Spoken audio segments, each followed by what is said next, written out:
Marco schont Ressourcen und setzt auf nachhaltig erzeugte Energie. So zum Beispiel erzeugen unsere Photovoltaikanlagen jährlich rund 1 Million Kilowattstunden grünen Strom. Diesen verwenden wir zum Beispiel zum Laden unserer E-Autos.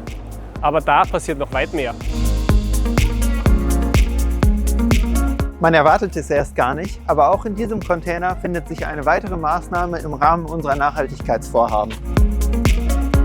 Durch diese sehr starke Wärmepumpe können wir nötige Vorlauftemperaturen in unseren Prozessen erreichen. Gleichzeitig können wir dadurch immer stärker auf fossile Energien verzichten. Wir investieren laufend in neue Anlagen, um energieeffizienter zu werden. Auch in der Lackiertechnik sparen wir Energie und Rohstoffe ein. Mit unseren 8 Ionenaustauscheranlagen können wir stündlich jeweils 6000 Liter Wasser reinigen und im Kreislauf führen. Wir sparen dadurch große Mengen an Frischwasser ein. Hier im Labor untersuchen wir täglich unsere Abwasserproben, damit wir sicher sein können, dass nur unbedenkliches Abwasser zurück in die Umwelt gegeben wird. Neugierig geworden? Dann klickt euch durch unseren Zukunftsbericht.